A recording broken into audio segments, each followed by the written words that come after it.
But there's nothing. No, Maybe- I'll get somebody back there to open it. Okay, to I'm you. gonna sit way up in front. I Okay. have cough drops in my pocket if we don't, so it's okay. Okay. I guess I'm dry, I can't talk. I guess we're dry, I can't talk.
Turn on the mic. They don't know where it is.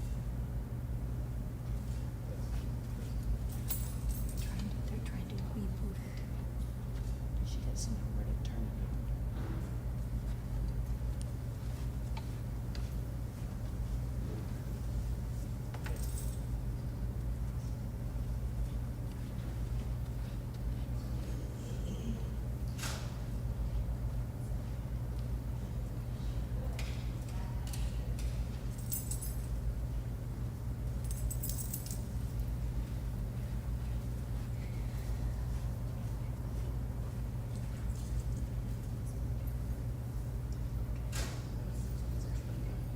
I bet you did a special job.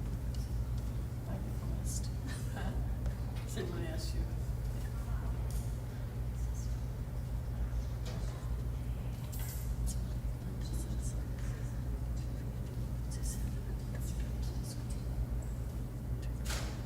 This screen? Why?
So this isn't on at all, is it? So, I'm gonna have to go this way? Yeah. Okay, all right, good. Well, it's like most of you came back, so that's a good sign. So let's begin in prayer. In the Father, Son, and Holy Spirit. Amen. Almighty God, as we partake of your love for us, I ask you to continue to fill us with the graces that you desire for us to receive. Open our hearts and our minds to all that you desire for us. Help us to be for one another and with one another throughout this journey. To help us to just find the purpose that you have in store for us. Give me the words that you desire for me to share. Help me to be a conduit for them directly directly to you. Mary, we ask your intercession over this retreat. Continue to spread your cloak of protection to keep away any of the distractions that the evil one might have in store for us. So let us invoke her intercession as we pray. Hail Mary, full of grace, the Lord is with thee. Blessed art thou among women, and blessed is the fruit of thy womb, Jesus. Holy Mary, Mother of God, pray for us sinners, now and at the hour of our death. Amen. Father, Son, Holy Spirit, amen. So, before I begin with this morning, does anybody have anything that you feel moved to share about last night's session? Anything that struck anybody, or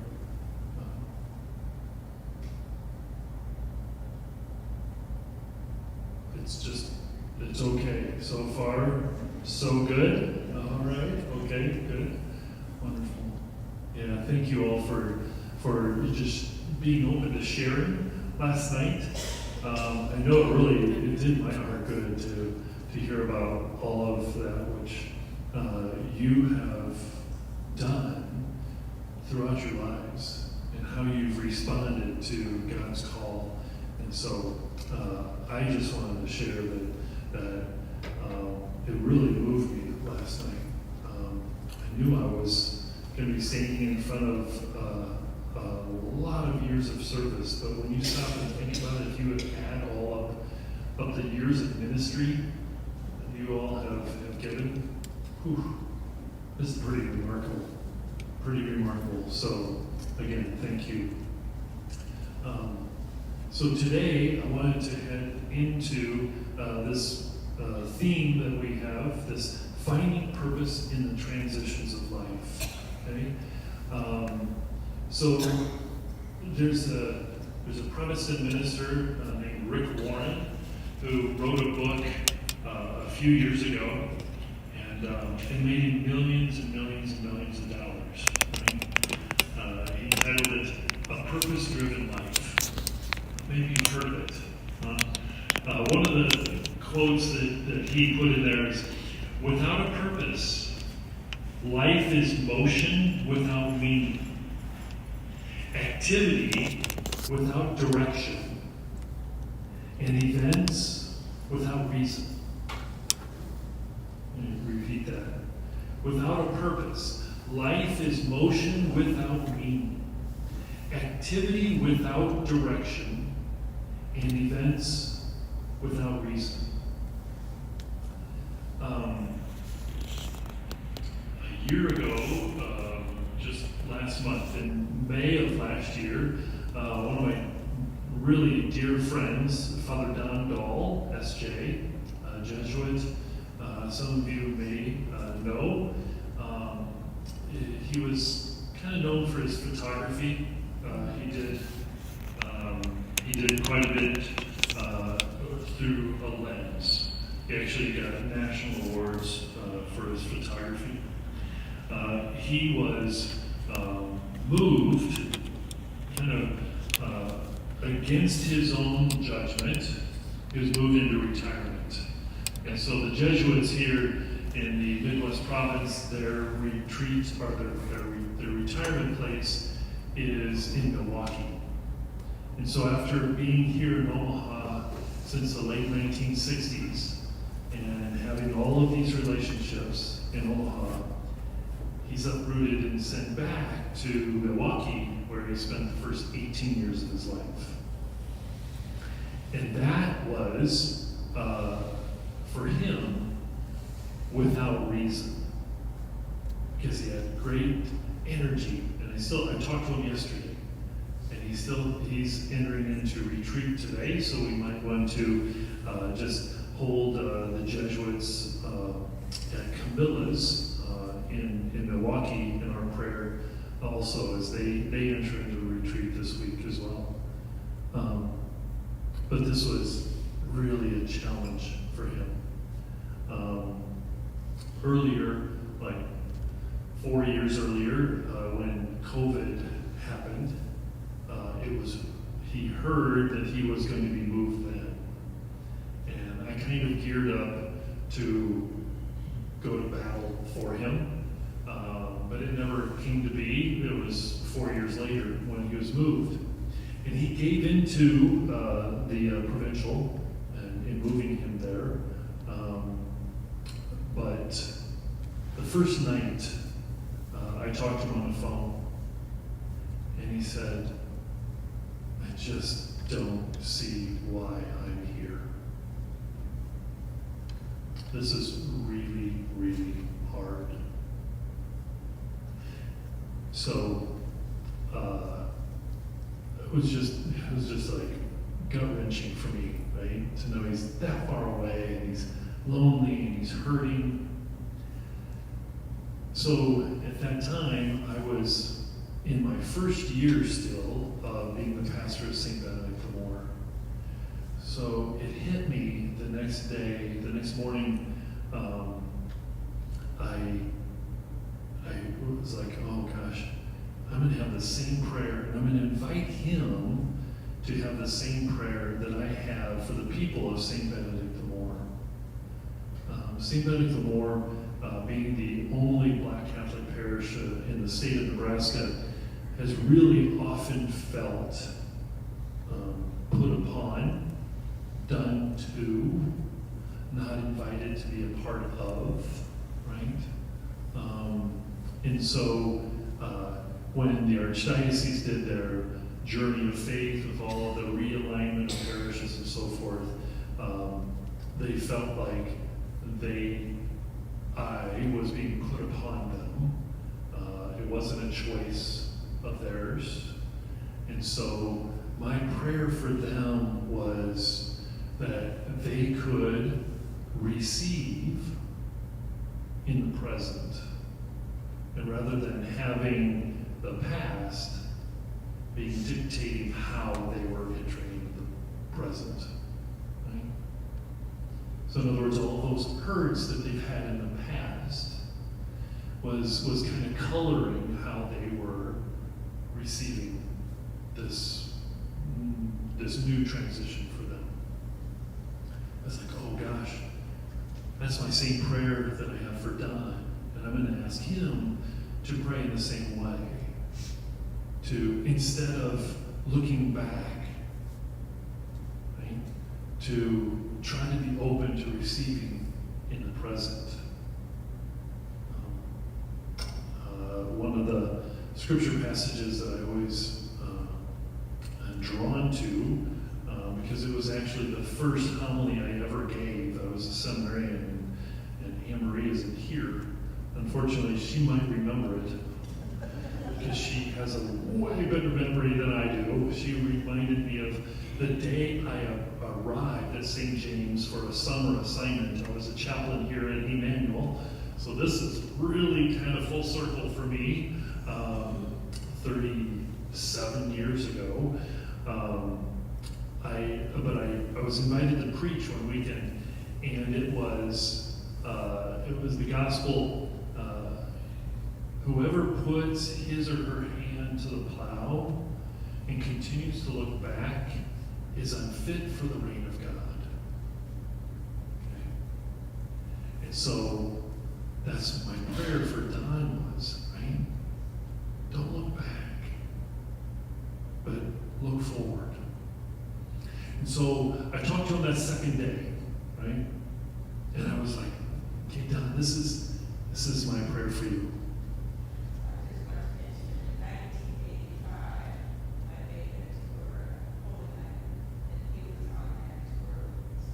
What is she saying?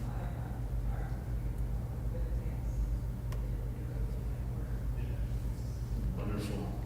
Yeah, she was in the Holy Land with Don Dahl and Dick Hauser, right, his good friend. Yeah. And instead of talking about the holy places, he was talking about cameras, right? Yeah. So there you go. So I said to Don, I said that, it's like, this is my prayer, and I invite you to the same prayer. And he goes, well, I kind of think I'm doing that. because I was going to tell you what happened last night after I talked to you. I was like, oh, let's hear it. Let's hear it. And he said, it was amazing. I went across the hall to this Jesuit who he had as a teacher in high school, okay, was living across the hall from him.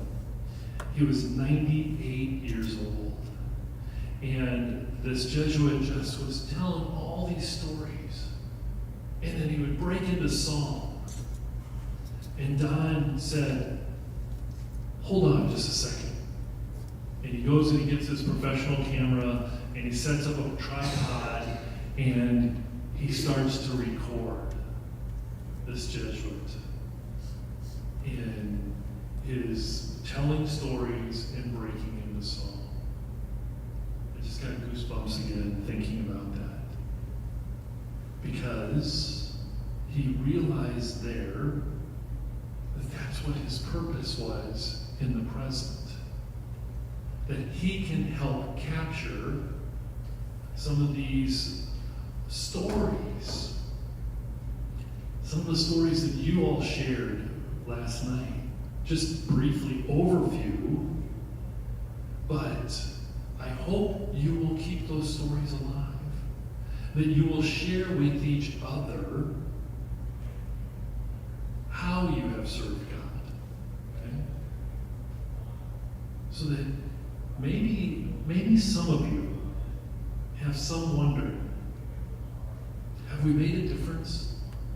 When you look at the world today, when you look at the state of the church today, I don't think we should have too much disagreement on this, that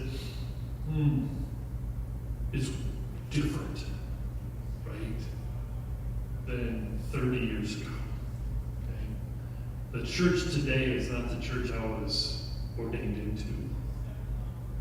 Right? The rise of the nuns, not you all. The NONES, right? That's the largest group in the United States now, right? You've probably heard those statistics. Not Catholics, not Christians, not Muslims, but those who claim no religious affiliation. They outnumber us. So, you might start to wonder, it's like, boy, was all that for nothing? And just recognize that wondering or questioning, that is not coming from God. Amen? That's coming from the Prince of Lies. That's where that's coming from. Okay? Because I don't even want to try to imagine what our society would be like without what all of you have done. Without the education that you provided, without the compassionate presence that you all have tried to live and give to our society. So that's where Don found purpose. Okay? Now, it hasn't been all rainbows and butterflies since then. Okay, he's still working through, right, this transition. He recognizes that whenever he has a project, he puts himself into it. And I think too much. My personal opinion. Because I think his identity is still coming from what he did. And that, I think, is kind of a downfall for many of us. I know one of the first issues that I dealt with in seminary formation was this approach to life that I was a people pleaser. Anybody met a people pleaser before? I might be looking at some. I don't know. But that was the first issue that I had to deal with. In recognizing that the image that my Benedictine priest chaplain that I had at Conception Seminary College, he helped me uncover this image that I had a mirror up on everybody around me. So the only way I saw myself is how you received me. That's how I got my identity. So if you fall asleep on me, then I'm going to be I would have been like, oh, I'm so bored, okay? Or I can't hold your attention. Well, today, I'm like, good for you. Enjoy a nap, okay?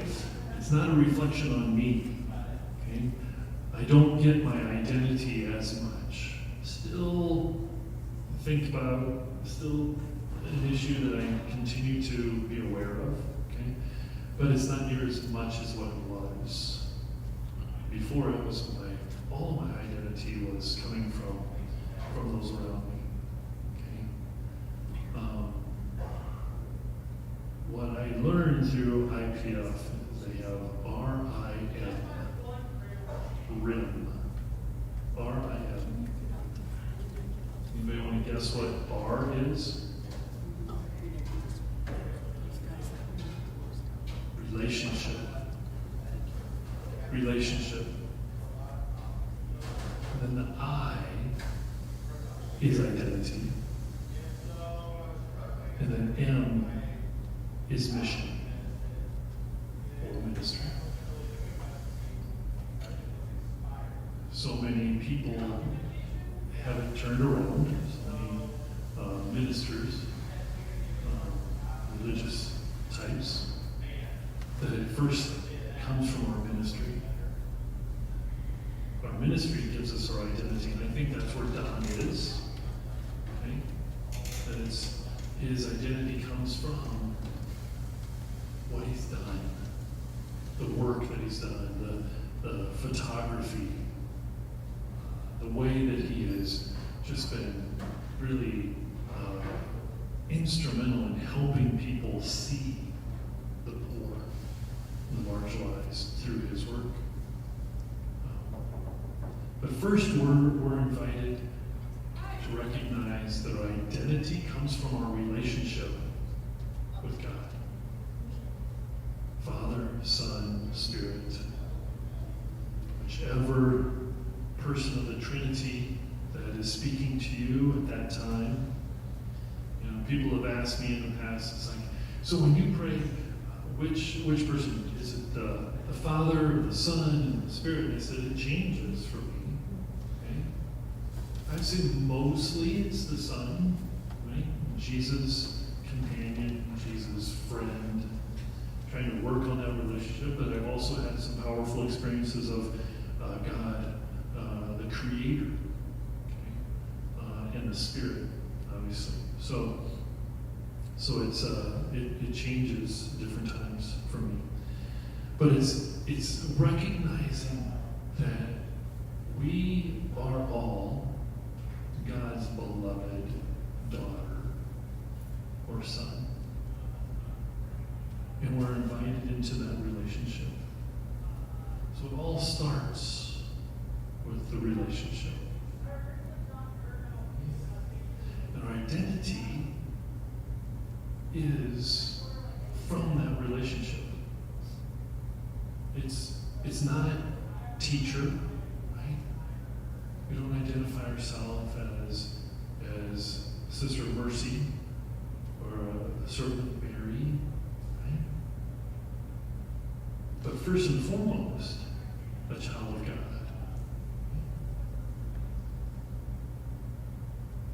There's other identities as son, brother, uncle, pastor, friend, diocesan priest, other identities that I carry.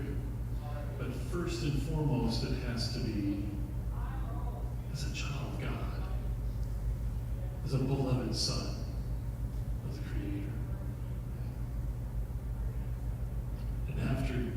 understanding that identity, then I can move into what I do, right? Then it can be what I do. How's that sitting so far? Yeah.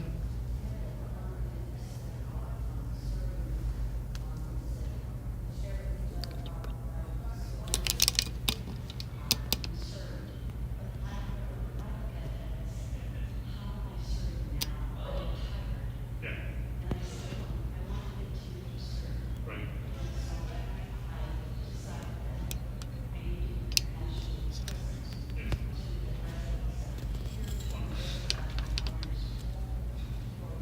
Yeah.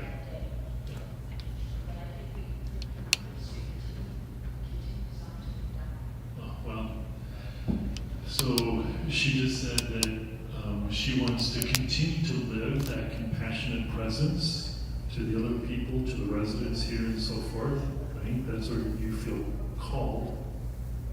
So I'm just going to say, retreat over. Sorry.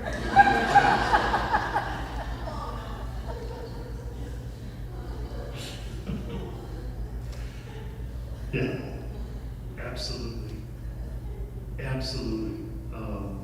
That is what we all have to uncover, right? Is what is the purpose now? But before we get to that point, right? I wanna acknowledge that transitions are difficult. Transitions can be very, very painful. They can be hard. And if any of you are experiencing that, give yourself the permission to recognize that. Don't gloss over and say, no, I've got to buckle up, I've got to put on a good face. You might want to put on a good face for others. I mean, especially if you find yourself always eating by yourself because people are like, well, I'm not going to go with negative Nelly anymore, okay? But allow yourself to see that pain is okay, all right? That this time of transition, it's okay to have that challenge that it might be. I heard some of you say that this is really wonderful. I am happy for those of you that feel happy about this change, okay? But let's just be open to one another. That this might be really challenging for some. That this might not have been their choice to move from that mother house up there on that beautiful hill. That place that you all created to have a compassionate presence for all of those young ladies for 70, how many years has it been? 1955? That's the new building, sorry. Yeah. They moved there in 22. Keep here 1922 in that building. in that building. Okay, so I missed it by a few, all right? So over 100 years, I'm not a mathematician, right? By the way, you're the one that said math, right, last night? We'll talk later, because we always need a math teacher at Hughes, okay? So that pain of transition. I'll talk a little bit about my experience of leaving the reservations. So after 13 years of an assignment that I desired, that I felt God calling me to, that I knew that everybody was looking at me as crazy, not everybody, my brother priests, who were like, "Ooh, that's a priest killer up there." I loved it. It was the leaving that I knew was going to be challenging. So that's why I built in a 2-month sabbatical. I think I mentioned that last night. The first month I was going to spend at some friends. They have a place over in Panora, Iowa, on Lake Panorama. I was just going to go over there for a month and really grieve, give myself that time to say goodbye to the past. Well, the second month, I'll go ahead because I'm not going to touch on the second month that much. I'll just let you know. The second month, I did a 30-day silent retreat. The Jesuit retreat house in Sedalia, Colorado. Foothills, July. Not a bad thing. So as we're suffering through 100-degree weather here, that first month, so this year happened. On a regular basis, I went and prayed with a group of people in the sweat lodge. So it became a part of my spirituality. Whenever I could, it was on Wednesday nights, I would join them. It wasn't every Wednesday night, but quite regularly. I prayed in the sweat lodge. Everybody know what the sweat lodge is? It's basically, it's a lodge where you sweat. Okay, sorry. So it's a small, let's say it kind of goes from right here to right here. It's only, I always had to duck when I walked around on the middle of it. Some of them are really low, but the one that I prayed in, and then it had a pit in the middle, okay? About a 3-foot circle. Had a door that faced the west, and so that's west, isn't it? Sorry. So they would bring rocks in that had been heated up for over 3 hours on a fire. Okay, they'd bring them in, and basically they would pour water. They would shut the door so it was pitch black. You couldn't see your hand if you held it in front of your face. Pitch black. They'd pour water on those rocks, and then they would pray, sing songs, spiritual songs, and then they said, just allow these songs to carry your prayers to God. It's not uncommon to our Catholic faith, is it? There is just so many easily recognizable things about our own worship that really, it worked well for me. But when you put water on those hot rocks, it would steam, basically a sauna in there. And then, so you would sing 4 songs, and then they would open the door. So that was called the first door. And you'd go through 4 doors. Okay? So around 2 hours it would take for a sweat lodge ceremony. Well, the men and the women that I sweat with on a regular basis, especially it was on the Omaha reservation, so the Omaha people. And they kept asking me, it's like, when is your last day? When are you driving away from here? When is that going to be? I said, well, May 31st. And so they said, well, we want to hold a sweat for you that night. And I was like, oh gosh, it's a 3-hour drive over to Panora, Iowa. Do I really want to go through a sweat? And then I was like, okay, I'll do this. Right? So I said, okay. And then when I got there that night, all of our regulars were there. But these, especially the Omaha elders there, they said, we want to do a separate ceremony for you.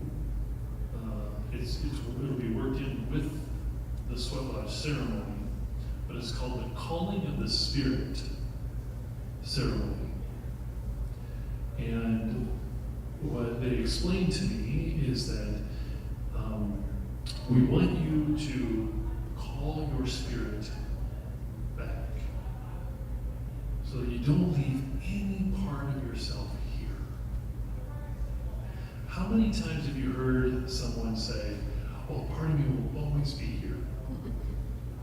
Maybe some of you, when you walked out of an assignment that you loved, maybe you thought at the border, part of me will always be here. Right? Well, the wisdom of the Native Americans say, no. He said, you have important work that you need to do going forward.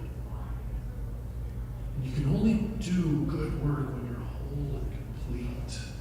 That's when you're at your best, right? So we're going to call your spirit back to you. And you have to trust that you will live in our memories so that you don't have to leave part of yourself here. Okay? You'll live in our memory. So trust that so that you don't have to leave part of yourself here. So, in that, I think it was after the second door, it was a very simple ceremony. They said we had kind of lost sight of it, but they kind of recalled it. They talked to some other elders. They said, yeah. So what they did is they used my native name that I was given, which is, go ahead and write this down, Ra Shishkajana'i Maniga. I don't know how to spell it, sorry, but anyway. There won't be a quiz on this, okay, at the end. Orash Iskejana'i Maniga, which, of course, no, just kidding, no, of course, it means man of faith. That's what the Winnebago people gave me that name. So they used my native name and they called it out to the four directions. And that was it. They called out my name with that intention that everything that I had spent of myself, that all that I had put into that assignment would come back to me, and that I would leave whole and complete. And guess what? As I drove away that night, expecting to be crying my eyes out as I drove away for like the last time of my assignment, and was going to give myself a month to grieve, I left with a smile on my face and feeling so good, so much at peace when I drove away. It was such a gift that they gave to me. I think it was every bit as of their intention for me as much as the ceremony itself, right? Because after all, we know that when we're going to break bread together later this morning, right, we all know that it's the intention that we bring to it every bit as much as what is going on, right? When we recognize that, as we say, pray that my sacrifice and yours may be acceptable to God, right? It's a little line that the kind of priest just kind of throws out there at the beginning of the liturgy of the Eucharist. But what a powerful thing for us to recognize, right? That's my sacrifice and yours. What's placed on that altar of bread and wine is everything that we bring. That's why it's so important. It's so good when the bread and the wine are in the back of the community. And they're processed through the community. So it's like, okay, everything that I have to offer today, I put in that dish, in that cruet. It's what I bring. That's going to be placed on the altar, right? And that's going to be the gift acceptable to God. My sacrifice and yours. Everything that we have to offer. That is what, so it's our intention, right? And I'll admit to you, there are some celebrations where I'm more present than others. My intention is more focused than other times. That's part of the fear of doing it every day, okay? But there's still some good that comes out of it. I'm not suggesting that you take a hiatus from our liturgical worship for a couple of years. I'm not suggesting that at all. Okay? But just know that it does matter where our intentions are, right? And our presence to what we're doing. That's why I think that calling of the Spirit ceremony was so powerful for me. Because I saw the gift of their intention, what they desired for me, is that I didn't feel broken and divided as I drove away that night. So, I actually didn't make it to Panora that night. I had to stop and get a hotel room because it's like 2 hours of sweating. It does take a bit out of you. But when I got there the next day, I was like, I don't really feel like I need to grieve. So I went to work for my friend. He had they lived in Omaha, but he had a little side company, kind of rather large landscaping business. So I just dug in the dirt, helped dig holes and plant trees and stuff for the month. It's awesome. Talk about being able to finally see, the fruits of your labor. Ministerially, we have to just, so often we just have to trust, right? Just have to have faith that what we're doing is going to bear fruit. So that's why it's always kind of good to have something that I think a lot of priests over the years have done things like woodworking, etc. Because you can see the results of what you've done. And instead of just, well, I have no idea if that homily did any good, or that counseling session, etc. Teaching that class for a year, did anybody learn multiplication? Boy.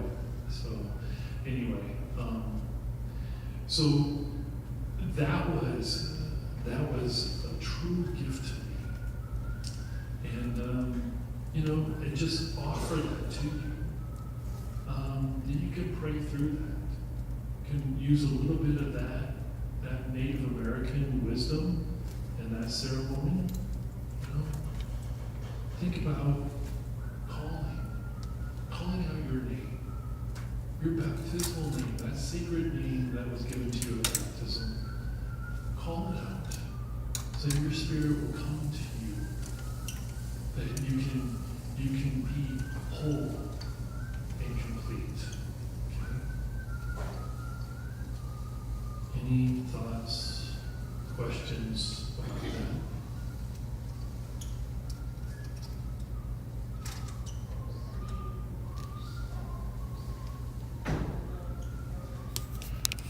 Don Dahl has put out several books, but I didn't really talk about his books. The one at the very beginning, Warren, A Purpose-Driven Life. That was the one book. A Purpose-Driven Life. You can make him a little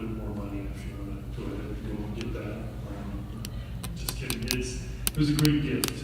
So,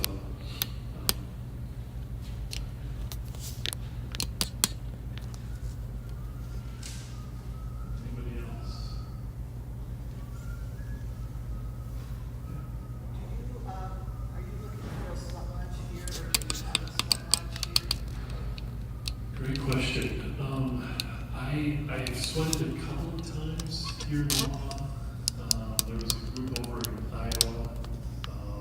I was doing it a few more times, and then COVID came around. And the only time I've sweated since COVID was when I go back up to Rosalie, Nebraska, on the Omaha Reservation. I kind of feel like I'm overdue. It's been over a year now, so yeah. I was just gonna say, I made a holistic sabbatical, and part of it was a sweat lodge, but we had to build it. And that was, that almost gave me as much spirituality, whatever, Yeah. building it, than the sweat itself. Sure. It was great, Yeah. and then we had the sweat. Willows, you want to cut Yes, willows? yes, red willow. Yeah, and you pray while you're cutting them down? Yes, Right, yes. yeah, absolutely. Yes. Yeah, that's some of the beauty of the Native American. So, oftentimes I always said in Winnebago we had 2 seasons. We had the school year and we had the service group season. So all summer long we had youth groups coming up and lots of trips, groups from Marion, groups from different parishes all summer long. And so I would always have the Native Americans, sit with them, somebody from the Winnebago tribe, somebody from the Omaha tribe, and one of my dear friends, he does not only sweat lodge, but he does sun dancing too. So he's definitely seen as one of the holy men from the Omaha tribe. But the question would come to him, so explain Native American spirituality. Right? And he's like, to me, there is no such thing as Native American spirituality. Because it's kind of a white person's concept that you would put it in a category, right? That this part of your life is your spirituality. This part of your life is your physical aspects. This part of your life is, whatever, family relations or whatever. He said, for Native Americans, everything is spiritual. Everything. So there's no concept of Native American spirituality except for everything is sacred, everything is spiritual. So when they would cut the willows, right, they were praying, recognizing that is a prayer. One year we had this humongous tree. It was sitting right where the new school in Winnebago is. It was up the hill from the old school. And a storm came through and it blew this tree over. And it was so huge that when it was on its side, the branches were higher than the ceiling. This is, let's say, about a 30, 35 foot ceiling here. It was probably that higher and higher. So when it was upright, it was just this humongous tree. And then we were going to go and cut it up, right, and get rid of it. And before I headed out, one of my Winnebago elders, Jack, he says to me, "Have you prayed?" "Thank you. No, I was just going to go and get a chainsaw." "No, of course." So I went and I put tobacco down and I said a prayer in gratitude for the gift that tree was, and that hopefully we can honor, God by the way that we use what we harvest. from that tree, etc. Right? So, prayer in all things. Yeah, it was obviously such a beautiful time, beautiful lessons that I learned there. So many lessons. One of the first teachings that they gave me was be careful complimenting someone. Okay, like if you like that sweater, it's like, oh gosh, that's a really nice sweater that you have over your shoulders. If you say that to a Native American, they're likely to just hand it to you. Take it off and hand it to you. So the way that I let the parishioners know that I was being moved, we made the announcement way longer. Usually we only let people know the moves about 3 months in advance. But because I was working with the board of St. Augustine's Indian Mission, out of town Fangman had the Hughes board, we thought we need to let them know, right, a year in advance and kind of help prepare these organizations that we were running. So I definitely wanted my parishioners to know first and foremost. And so when I shared with them, I said, one of the first things you taught me was that when somebody compliments you on something, then you take it off and you give it to them. I've never really been able to do that with these beaded vests. I had these black leather vests that I've got like 3 of them now that some parishioners would do beadwork on. I think they're quite beautiful. But so I could never give them up. Okay. But I said to them, what happened is that Father Mark Barron has come to me and he started asking me questions. And I said, why all these questions? He goes, well, something's stirring inside of me that I might be called to this.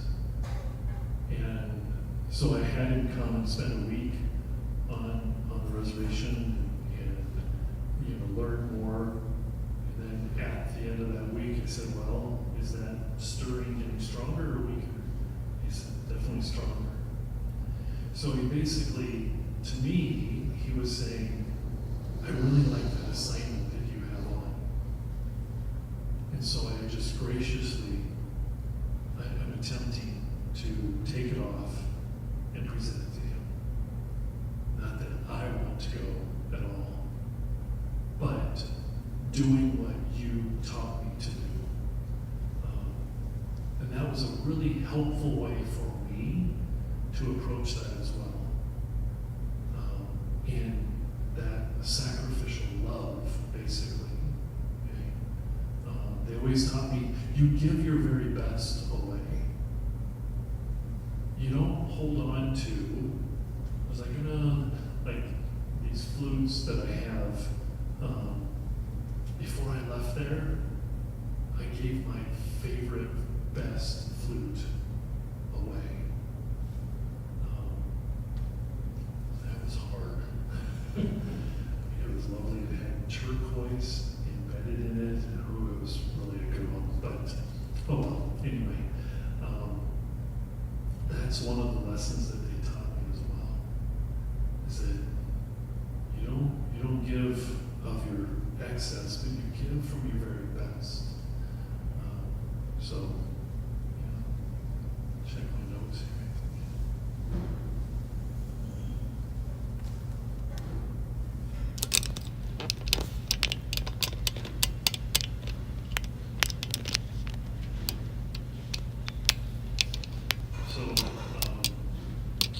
One of the things then that I did in that last year is I ended up making another flute CD, Native American flute CD. The first one that I did was called Songs and Prayers from St. Augustine's Indian Mission. It was within a couple of years I started playing and praying with the Native American flute. Some of you had to sit through this story last night, but I'll share it with the rest of you. When I first started playing the Native American flute, it was a person from here in Omaha, Mike Murphy. I had seen him playing it, and I invited him to come up and do a demonstration at St. Augustine's Indian Mission, because I was constantly looking at ways that I could help our kids embrace their native culture, their native identity. Because for too long, the church had made the mistake of taking it from them, right? Stripping them of their identity and their culture as Native Americans. I always said, that theologically that doesn't make sense, right? Because we all believe that we're created in God's image and likeness, right? Right? That's what our theology tells us. I have never read or heard an except for. Have you? You are created in God's image and likeness, except if you were created Native American. Bummer, sorry. Then you've got to try to change so that you can be more white and therefore in God's image and likeness. No, that isn't our theology, is it? So that was just a really unfortunate part of our history. So asked him to come up and do this demonstration. He comes up, and after his demonstration, I went up to him and I said, I don't know about any of our students, but I'm really feeling called to this instrument. How would I go about getting one? He goes, well, I'll take care of that for you. So he presented me with my very first flute, which is not here. No, it is here. Here it is. There it is. Just a pretty cheap flute, very inexpensive, which is a good way to go about starting out, right? You don't want to get somebody a $200 flute and go, oh, you're really bad at that. So you get somebody a $40 instrument and then let them take it from there. So I just started playing it and just seeing how it worked, and then I started praying with it. And so that was right. He got me this one right before Lent started that year. It was 2009. And I played it for the first time publicly on the reservations in Winnebago at our Good Friday service. When people came up to venerate the cross, I was just giving them some background music on the flute. And one of my parishioners who later, when I was given my native name, which when you get a name, it means you're being adopted into the tribe, Sarah, her mom was the one that adopted me, so she became my sister, my Winnebago sister. She came to me after that ceremony, and she comes and she goes, who you been taking lessons from? I said, nobody. Just kind of been messing around with it and praying with it each day. And she goes, for how long? I said, well, 40 days and 40 nights. No. So right at the beginning of Lent is when I got it. And she said something that has always stuck with me. She goes, that means it comes to you naturally. The Creator then wants you to pray to Him that way. If it comes to you naturally, that means it's from the Creator, and He wants you to pray to Him that way. I was like, well, that's all the incentive I need, okay? They didn't, run out of the church screaming, and so they really encouraged me to continue. So pretty soon, my parishioners were like, oh, I feel like you're getting pretty good at that. You should make one of those CDs. So I made my first CD, but I didn't trust that I could fill up the CD with flute songs only, so I intermixed it with other songs from the reservation. We had our kids; they sang the Lord's Prayer in the Winnebago language, the Ho-Chunk language. We incorporated that. Sarah sang a song that she always sings at funerals. We put in 4 Sweat Lodge songs, etc. So every other song was a flute song. So my 4th CD ended up being that which I really felt called to do in that last year. And I titled that Praying Our Goodbyes. Anybody here know Sister Joyce Rupp? I mean, personally, do you know her? Yes. Okay, so I have not met her yet, but apparently somebody here the other night or last night said, oh, yeah, it was Mary Day that you watched online, right, during COVID, right? Well, so was Joyce Rupp. Apparently was watching masses from Sacred Heart during COVID. So I would love to meet her someday. I was like, when I heard that she was watching, I was like, oh, I have so much respect for her. And I wanted to apologize for stealing her title of her book, Praying Our Goodbyes. But I thought, well, this is music. Someday I would really love to do a retreat with her sometime. That sounds like an amazing experience for me. But the intention of how I did that is the first song is only 5 minutes long. And then I just kept incrementally going longer. And it's like for people that maybe aren't used to doing reflective prayer, that you just maybe just do the first song. Just do 5 minutes. Just trying to listen to God speaking to you. And then the second song is 10 minutes long. And then if you want to go from there and you want to do the first and the second song, you go for 15 minutes. And the third song is 20 minutes long. Right? So if you want to just start at the third song and do 20 minutes of prayer. If you want to do, 10 minutes and 20 minutes, et cetera, et cetera. So the last song was 40 minutes. Okay?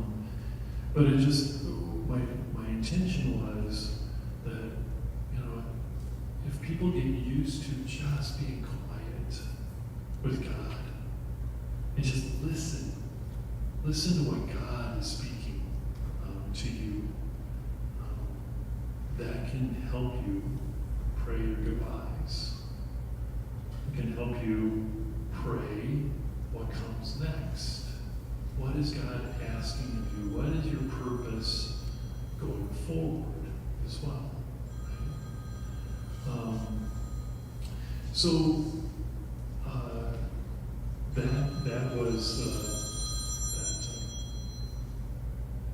that was the approach that I took to that CD.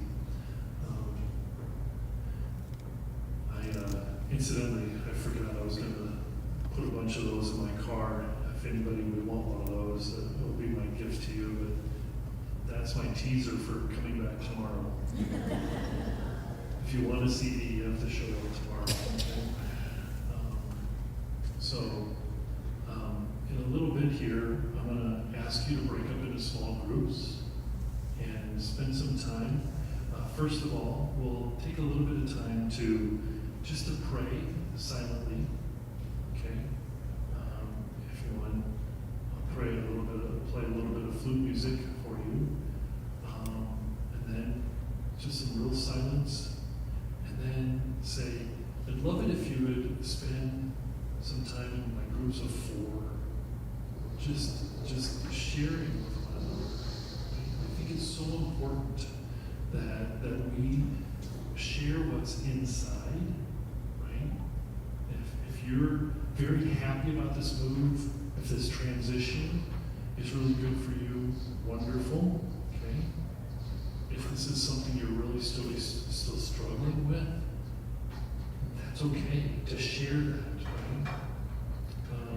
For you to practice compassionate presence with one another, okay, is so very important. You've done it for others for so long. Incidentally, I forgot to mention this last night, but I knew I would bring it up at some point this week. I have received your compassionate presence as a person when I went through my own cancer journey.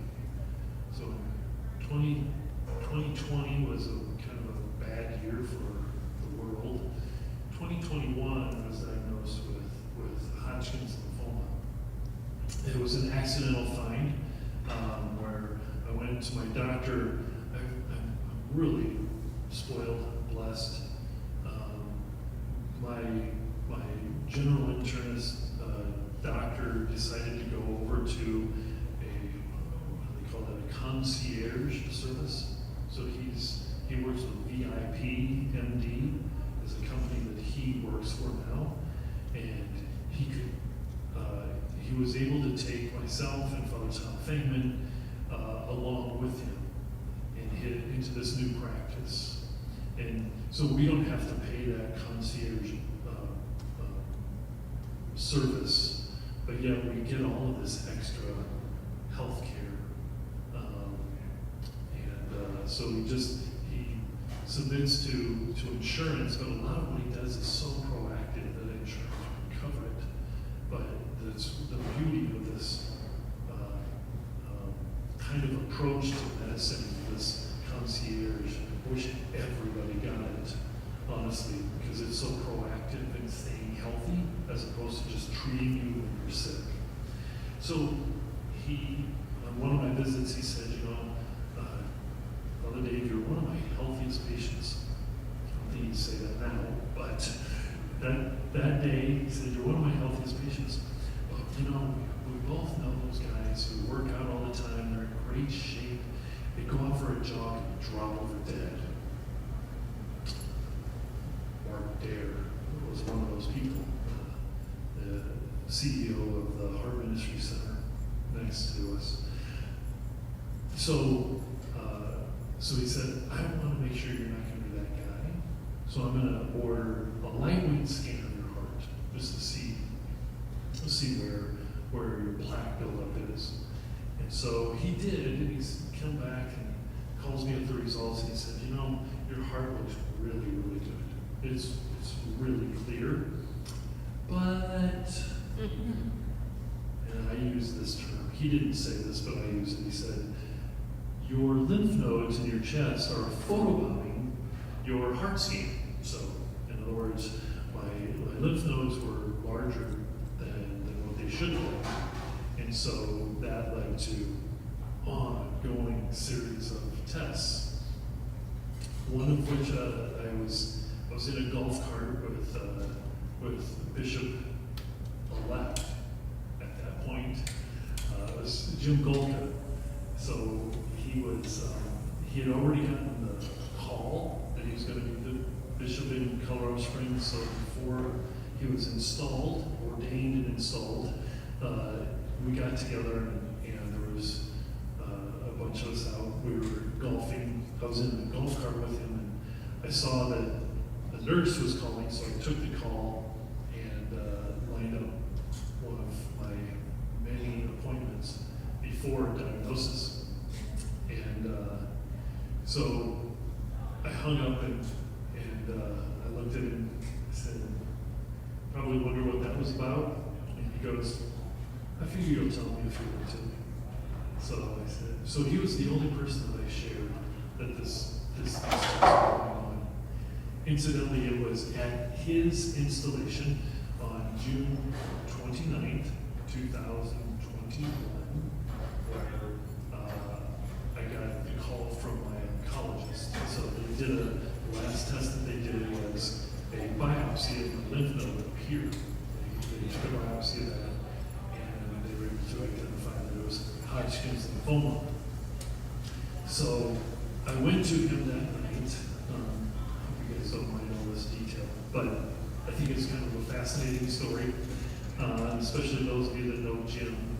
And this part of the story will just tell you an awful lot. Those of you who don't know him will tell you the kind of man that Pope Francis elevated to be a bishop. So I went to him that night after the installation. I got the message. I responded, or I listened to the message on my phone, and my oncologist, Bob Langdon, says, yeah, Father Dave, we got your results back. Go ahead and give me a call back anytime, day or night. I'll be available. Well, that's not good news. So I call him back right after the ceremony, and he gives me the diagnosis. And here's another little piece of it. God just kind of has a sense of humor. You all know that, right?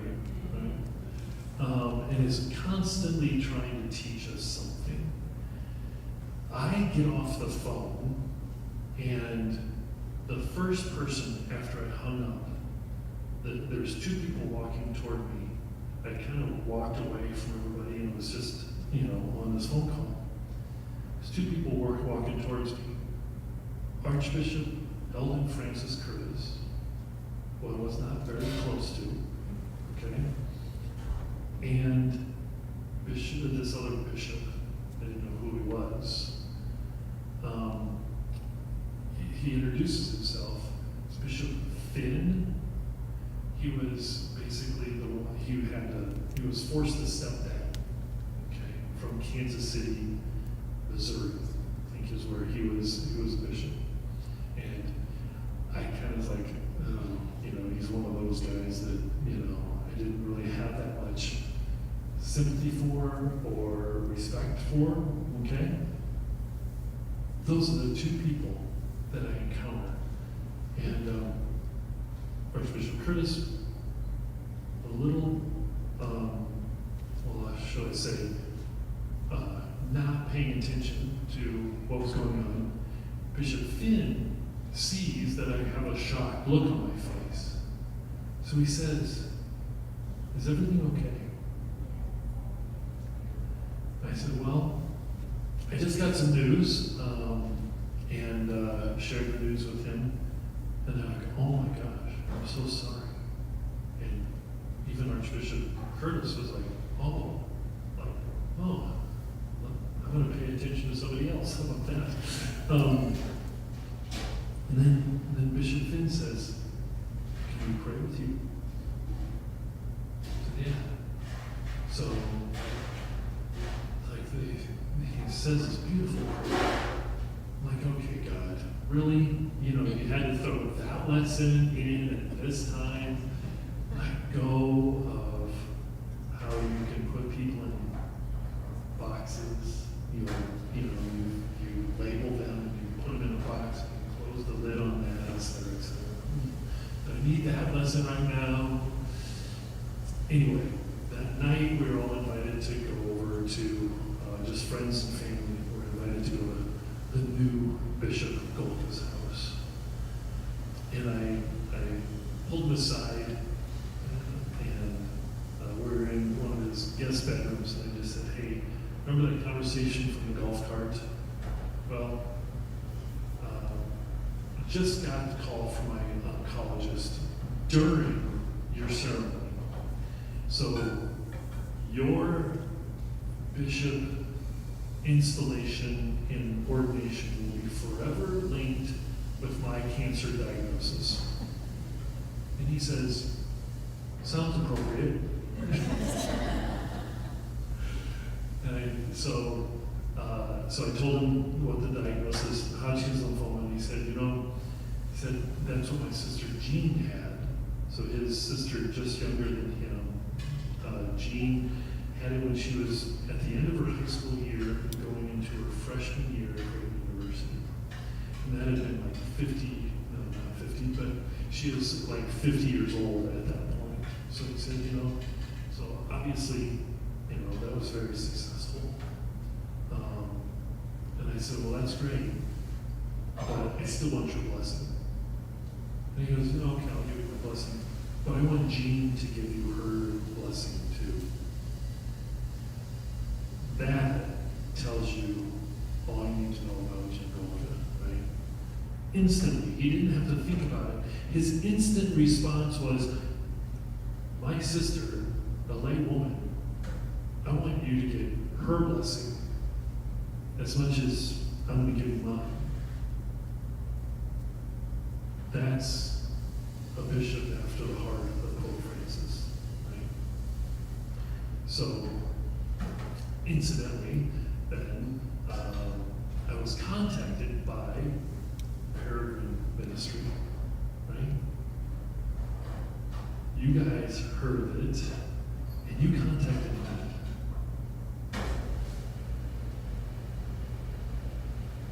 So thank you for that. I had presided over your annual mass before that. And so I knew about your ministry, but it took on a whole new meaning for me. So thank you. 3 years, all clear. My scans are all clear. So thanks be to God. They won't say cancer-free until 5 years, but yeah, I think it's all clear.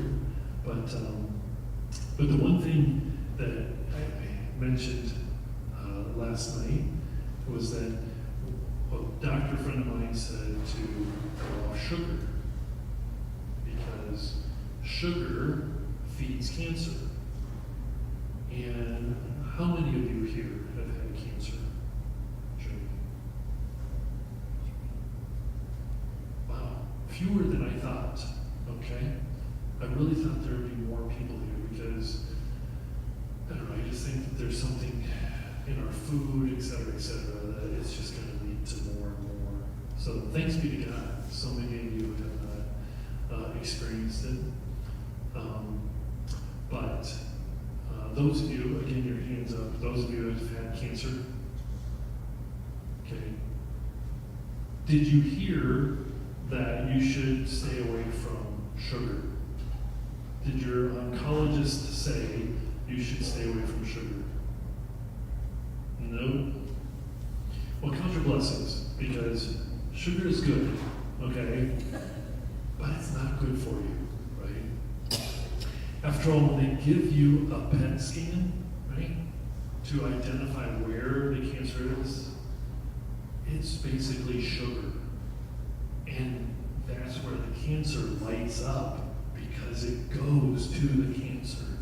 The cancer cells absorb, they take in that sugar and it feeds off from sugar. So it only makes sense that he says, do your very best to stay away from sugar. He goes, think about it, this image. And growing up on a farm, I could appreciate this. He said, think about it as a smoldering fire. Even if it's not showing up on your scans, doesn't mean it's still not in your system on a molecular level. Think about it as a smoldering fire that eating sugar will be like throwing gasoline on that smoldering fire and feed it. So it'll flare up again. Like, okay, that image can help me pass up a cookie. So, Jim Golda's brother teaches in our high school. it's great. Is beautiful human being as well as me. Yeah. And Jim wants to be like his brother Greg. Yeah. So, any other comments?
niece, who now sings in our choir at Sacred Heart, she used to play at St. Bernard's. Many of you have mentioned St. Bernard's last night.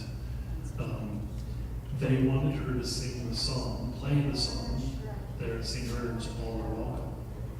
She has a sister who identifies as gay, and she said, nope, I'm not going to play that here because it's not true here. All are not welcome here.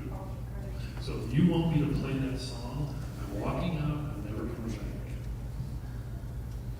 She's a little hard-headed like I am. So, but thanks be to God.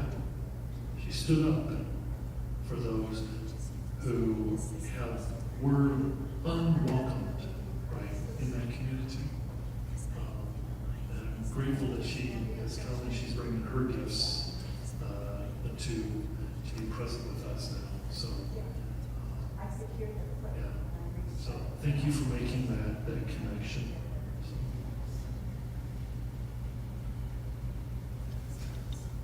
Let's take like 5 minutes just to look at this.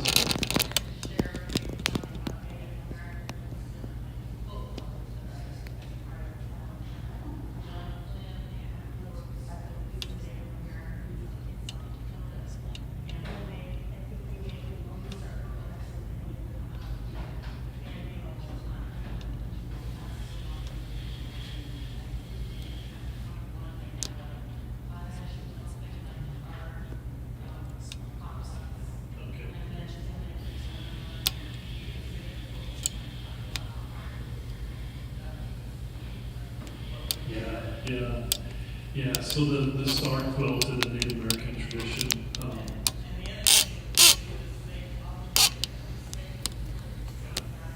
Only God makes perfect things. Exactly. Yeah. There is a mistake purposely put into all the star quilts. So here's one of the things that I was taught. All those different tribes, of course. I want to be very clear about this, that different tribes have different traditions and meanings that they put to things. But so the teaching that I received was that the star quilt took the place of the buffalo robe. Right?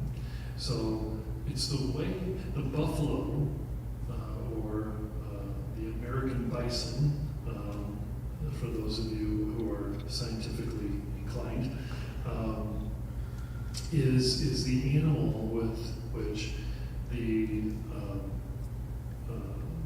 Native Americans on the plains completely sustained them. They were connected to the buffalo because it was their source of food, clothing, shelter, and utensils. Got everything from the buffalo. And so when the United States government was trying to take care of the Indian problem with the cavalry, and their big General Custer, he was completely wiped out. Right? They realized this isn't working. We're not going to be able to win through force. So, as the annals of history you can read about this, that they took a new approach. And that was when the trains were coming out across the plains, they put a bounty on buffalo. Now, part of it was that there was some need, or there was a desire for the robes in Europe, et cetera, but the bigger reason was to take away the ability for natives to sustain themselves. So they had to go to the reservations then. Right? The reservations had been set up, but those that could still fend for themselves were not going to stay in their confinement. So they had to, because the buffalo were wiped out, they had to go with their hands out. Right? So talk about defeating a people. Right? So when they couldn't get their buffalo robes anymore, and they were handed bolts of material, then that star quilt ended up taking the place of that. How they would honor people is by wrapping them in a buffalo robe, which basically was a message to the individual saying, we hope your every need is met. Right? That was the gesture of wrapping somebody in a buffalo robe, because the buffalo represented all of their needs being met.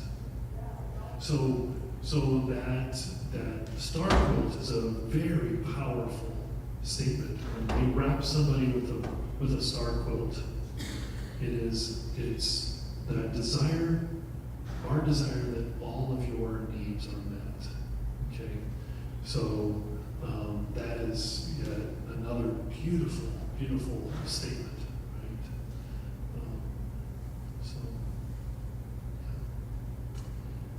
So how about we take 5 minutes?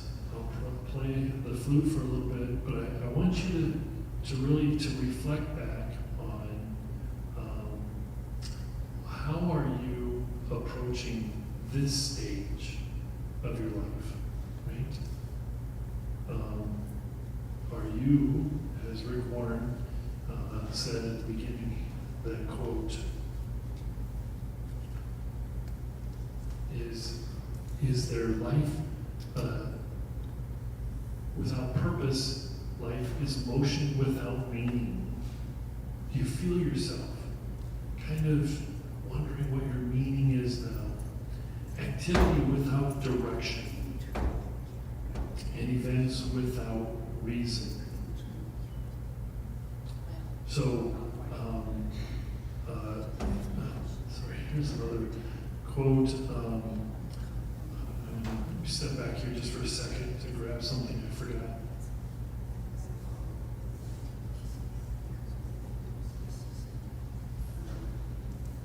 This is a gift that a friend of mine, Bill Rucker, former priest of the Archdiocese, he became a counselor. He presented this gift to me. And it says on here, he had these made, these coffee mugs. When God closes one door, they say he opens another. But it can be hell in the hallway. So, if you are experiencing hell in the hallway, be gentle with yourself. Be compassionate to one another. Okay? That's my request for all of you. But so let's spend some time just reflecting on where are you now? Okay? You shared about your ministries last night, but really get ready to share with each other today where you are now. Okay? And Sister Roselma, please try to just stay with the now instead of going to the end of the retreat where you come up with that purpose for everybody, okay?